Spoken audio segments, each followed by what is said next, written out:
जय हिंद साथियों। आज क्लास 10th का इलेक्ट्रिक करंट यानी विद्युत धारा का VVI ऑब्जेक्टिव क्वेश्चन लेकर आ गए हैं। ऑब्जेक्टिव क्वेश्चन जो आपके एग्जाम में बहुत ही महत्वपूर्ण होगा। अगर ये आप पढ़ के जाते हैं तो इलेक्ट्रिक करंट से एक भी ऑब्जेक्टिव नहीं छूटेगा। चलिए 1 नंबर क्वेश्चन में चलिए दिखाते हैं आपको निम्न से कौन सा संबंध सही है। आप लोग देखिए इसमें से विद्युत धारा के लिए कौन सा संबंध सही है। देखिए इसका V × I और इसका संबंध सही होता है। देखिए ऑप्शन इसमें ऑप्शन सी इसका सही हो जाएगा। चलिए अगले क्वेश्चन पे चलते हैं।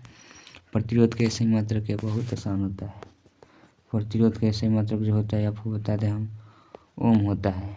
प्रतिरोध के सही मात्रक ओम होता है। ऑप्शन यहाँ पे देखिए ऑप्शन सी सही हो जाएगा। चलिए अगले क्वेश्चन पे चलते हैं। निम्न से कौन सा पद विद्युत परिपथ विद्युत शक्ति को निरूपित करता है। आप लोग बताइए। इसका I² × R इसका निरूपित करता है। यहाँ पे ऑप्शन ए सही हो जाएगा। चलिए अगले क्वेश्चन पे चलते हैं। यहाँ पे स्थिर विद्युत आवेश होता है। आप लोग बताइए। स्थिर विद्युत आवेश हमेशा विराम अवस्था में होता है। विराम अवस्था में स्थिर होता है। आप लोग देखिए यहाँ पे ऑप्शन इसका ए सही हो जाएगा। Option A. चलिए अगले क्वेश्चन पे चलते हैं। 5वें नंबर धारा विद्युत में आवेश रहता है। आप लोग बताइए धारा विद्युत में आवेश कहाँ पे रहता है। आप लोग बता सकते हैं। यहाँ पर गति की अवस्था में रहता है। यहाँ पे ऑप्शन बी सही हो जाएगा। चलिए 6ठा नंबर क्वेश्चन पे चलते हैं। ऊर्जा का ऐसे मात्रक होता है। आप लोग बताइए लोग ऊर्जा का ऐसे मात्रक है, बहुत आसान है, जूल होता है ऊर्जा का ऐसे मात्रक। यहाँ पे जूल देखिए ऑप्शन बी में दिया हुआ है। ऑप्शन बी सही हो जाएगा। चलिए 17वें नंबर क्वेश्चन पे चलते हैं। आवेश का मात्रक आप लोग बताइए। आवेश का मात्रक तो कूलाम होता है, बहुत आसान क्वेश्चन है। आवेश का ऐसे मात्रक कूलाम। ऑप्शन ए इसका सही हो जाएगा। चलिए 8वें नंबर चलते हैं। आप लोग बताइए विद्युत धारा का ऐसे मात्रक है, तो बहुत आसान है। विद्युत धारा ऐसे मात्रक एम्पियर होता है। एम्पियर देखिए एम्पियर कहाँ पे, ऑप्शन डी सही हो जाएगा। ऑप्शन डी इसका सही हो जाएगा। चलिए अगले क्वेश्चन पे चलते हैं। विद्युत शक्ति का ऐसे मात्रक आप लोग बताइए। विद्युत शक्ति का ऐसे मात्रक वाट होता है। तो देखिए 1 वाट यहाँ पे है। ऑप्शन ए इसका सही हो जाएगा। चलिए अगले क्वेश्चन पे चलते हैं। 1 किलोवाट घंटा व्यवहारिक मात्रक होता है। आप लोग बताइए। यहाँ पे यह यूनिट का होता है। 1 किलोवाट घंटा व्यवहारिक मात्रक हाँ सही है, यूनिट का होता है। और यूनिट ऑप्शन ए इसका सही हो जाएगा। चलिए अगले क्वेश्चन पे चलते हैं। 11 नंबर 1 जूल का मान होता है। आप लोग बताइए 1 जूल का मान कितना होता है। हम लोग बता सकते हैं 0.24 कैलोरी होता है। 1 जूल बराबर यहाँ पे देखिए ऑप्शन बी सही हो जाएगा। चलिए अगले क्वेश्चन पे चलते हैं। यहाँ पर सूक्ष्म सेल में ऋण इलेक्ट्रॉन किस धातु पर होता है। आप लोग बताइए। यहाँ पे 12 नंबर जो आपको बता दें सूक्ष्म सेल जो जस्ता में आपको होता है। जस्ता का होता है जो बना होता है। ऑप्शन बी इसका सही हो जाएगा। चलिए अगले क्वेश्चन पर चलते हैं। सूक्ष्म सेल में ईंधन इलेक्ट्रोड किस धातु का होता है।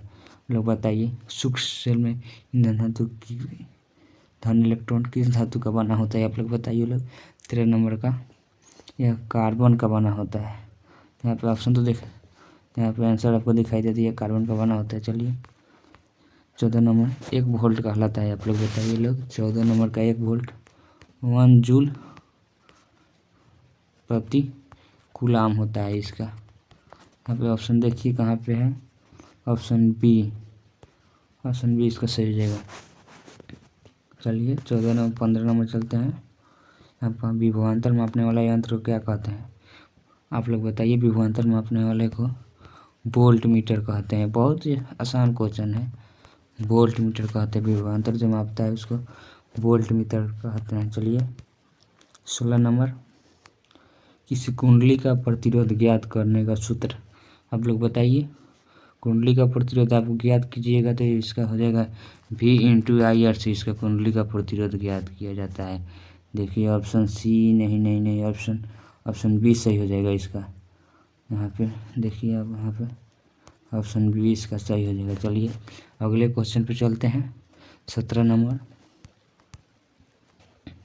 बिजली के फ्यूज का तार बना होता है। ये तो बहुत आसान क्वेश्चन है। आप लोग बताइए। तांबे और टीन का जो बना होता है। ऑप्शन सी इसका करेक्ट हो जाएगा। चलिए 18 नंबर चलते हैं। बल्ब के तंतु को बनाने में टंगस्ट्रम का उपयोग क्यों किया जाता है? आप लोग बता सकते हैं। 18 नंबर उसमें क्यों किया जाता है? क्योंकि इसका गलनांक जो होता है ना 3380 सेल्सियस होता है। यहाँ पर देखिए, यहाँ पर कहाँ पे, हाँ यहाँ पे है, ऑप्शन ए करेक्ट हो जाएगा। चलिए अभी 19 नंबर क्वेश्चन पे चलते हैं। यहाँ पे 1 इलेक्ट्रॉन वोल्ट बराबर होता है 1 इलेक्ट्रॉन वोल्ट बराबर 0.6 × 10⁻⁻19 कूलम 19 जूल होता है। यहाँ पे 1.6 × 10⁻⁻19 जूल। देखिए यहाँ पे ऑप्शन कहाँ पे दिया गया है, ऑप्शन ए सही हो जाएगा इसका। चलिए अगले क्वेश्चन पे चलते हैं। 1 मीटर एम्पियर की इक्वल टू कितना होता है? आप लोग बता दीजिएगा। 1 मीटर एम्पियर इक्वल टू कितना होता है? आप लोग बताइए। लोग आपको बता दें, यहाँ पर 10⁻³ एम्पियर होता है। आपको यहाँ पे ऑप्शन देखिए, ऑप्शन ए इसका सही हो जाएगा। चलिए 21 नंबर क्वेश्चन पे चलते हैं।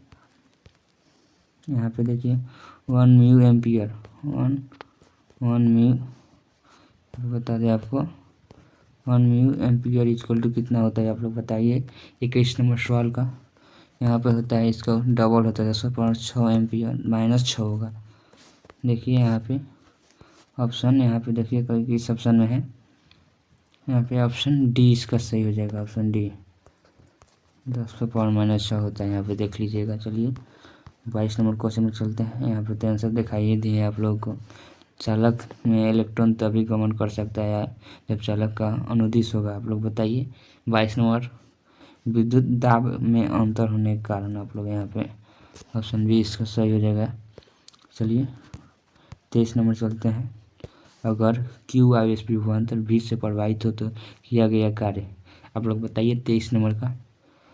अगर कार्य पूछ रहा है तो V/Q हो जाएगा इसका। देखिए यहाँ पे ऑप्शन ए नहीं, ऑप्शन सी इसका सही हो जाएगा। चलिए 24 नंबर। सेल के बाहरी परिपथ में जिस प्लेट से धारा भेजती है उस सेल को कहते हैं। आप लोग बताइए। सेल के जो बाहरी परिपथ में जिस प्लेट से धारा भेजती है उस सेल को क्या कहते हैं? आप लोग बताइए। यहाँ पे धन ध्रुव कहते हैं। आप उसको क्या कहते हैं? धन ध्रुव। देखिए यहाँ पे कहाँ पे है, ऑप्शन ए। ऑप्शन ए इसका, यहाँ पे ऑप्शन ए इसका सही हो जाएगा। चलिए अगले क्वेश्चन में चलते हैं। 25 नंबर। किसी चालक का प्रतिरोध निर्भर करता है। देखिए चालक की लंबाई पर भी निर्भर करता है, फर्स्ट कट के क्षेत्रफल पर भी, चालक की प्रकृति में, इनमें सभी हो जाएगा। ऑप्शन डी इसका करेक्ट हो जाएगा।